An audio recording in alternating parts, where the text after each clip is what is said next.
Good morning. It was very encouraging to hear Robert's presentation about consistency in the national framework for the stock reports, because that obviously helps us as we use these reports to do our assessments of the species that we sell. So today I thought I'll focus on three key things. One is the commitment we've made publicly that some of you may have come across before from media reports and our website and so on. Then I'm going to share with you some customer research that we've done specifically on sustainable fish and seafood. And then I'll share with you a trial that we are going to do in some stores at point of sale communication with our customers, which has been derived from that customer focus group. And no, should have known I should not put stats in a neighbour conference and get it wrong. Kilograms per person is obviously the number from Robert's presentation. I guess you probably have read the FAO report in 2010 about how the numbers increased in terms of seafood consumption sevenfold since the 1950s. This was the onset of all the activity among retailers in Europe and US in terms of going more public about why they want to source more sustainably, because of the questions that came from customers who had read extracts from the media following the FAO report that more than 80% of world fisheries or fish stock was overexploited. And of course that's not the case in Australia. Australian fisheries are very well managed, but regardless of that, people don't understand the differentiations. Fisheries management and supply chains are quite complex, and an average customer cannot be expected to understand those complexities. So we got a lot of questions about where we source stuff from, is it sustainable, how would they know?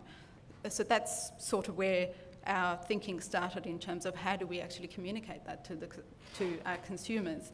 And we had an early conversation with FRDC about 2 years ago now, where what was obvious was that the consumer connection was missing from how well Australian fisheries are managed. So I guess that set us on that path. I think some of that stat there, while I didn't get the per person consumption right, I most definitely have our numbers correct there. So if you look at what we're selling in our stores and also the number of customers, every week we serve 17 million customers, there's obviously a good opportunity for us to communicate some of those messages to our customers, because we interact with the consumers every day. And there's also some challenges. Having 860 stores with 803 of them stocking fresh seafood or having fresh counters, and then you've got thousands of staff who are serving the fish counters, and the consistency of the messages that we need to get across with the staff is also a challenge that we face in terms of training and building capacity and knowledge. The drivers for our business are obviously fresh.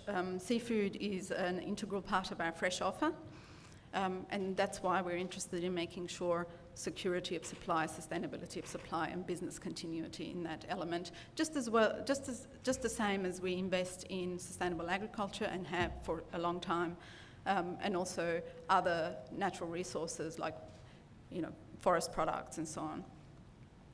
Our customers are saying to us that generally they want to buy more environmentally friendly products, and they are looking for an easy way that the retailer can help them make those decisions. They're not asking us to make the decisions for them, but just give them the right information. And our investors also are asking for information. Earlier this year, or late last year, we had a letter from a group of investors who wanted to know how we address the risk, and they had particular criteria, so we had to do this survey and provide the information. And we've seen similar movements from investors in the Carbon Disclosure Project and other similar projects that are sort of attracting global investor community to drive particular initiatives. And obviously our brand reputation and the equity in that brand. Our commitment is to make sure that we source all of our seafood from sustainable sources. That's our long-term commitment, and we made that publicly. There's two sub-commitments in that. One is to make sure we have a viable supply chain and a viable seafood industry. So it's actually to help and assist our supply base. And the other one is to help our customers make the right choices by giving them the right information. So we've partnered with SFP, Sustainable Fisheries Partnership. Some of you may know them. I know that ABARES and FRDC definitely know them.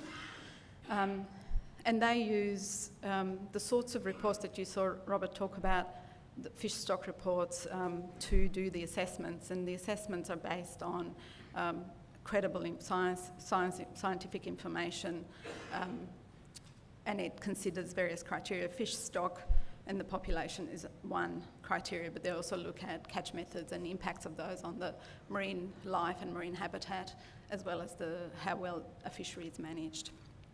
So we've done now a number of those assessments and profiles in our supply base for some of the species we sell in our stores.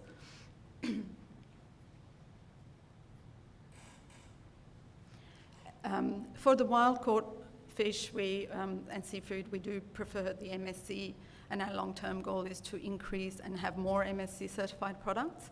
And that's pretty much the trend generally among the retailers internationally.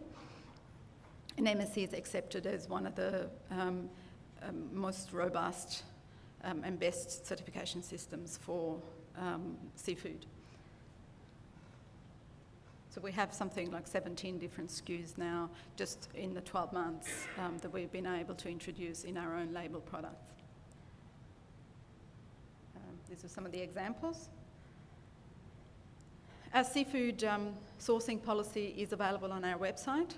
So if you just go to woolworths.com.au/sustainable seafood, you'll find a lot of information there. For farmed seafood, we're doing some of the assessments on salmon and prawns to get an earlier indication of what the issues are. And then we have asked our suppliers to work towards achieving one of those 3 certifications. The traceability issue, also we have included that and strengthened it through our quality assurance process. We have a pretty rigorous quality assurance process for all our fresh and other own label products. And now it includes traceability analysis for seafood, but we've also included DNA testing that we would do on high risk where there's substitution is a risk. We will be looking at DNA testing, and we have done some already to date, so that would be something that would be included as normal part of the process and be done randomly. Of course, you can't have sustainable supply chain without investing in it. So these are some examples of what we've invested in. And most notably the Nuffield Scholarship, which we've done in partnership with FRDC, and I guess you can't have a sustainable industry without good people. So investing in the people and the capacity building is quite important for us, and we do the same thing in agriculture as well. We have a Nuffield scholar in agriculture too. Sorry, I'll have it here. Yeah. Must be all that drinking I did last night. No, kidding. So this is the more interesting part. The customer research. We had, earlier this year, we did 4 focus groups, and before that we had done some other research from our Everyday Reward customers. So we tested 4 concepts of how you label fish, and they're looking at 3 levels, which is sort of built on the risk categories that SFP assesses species in.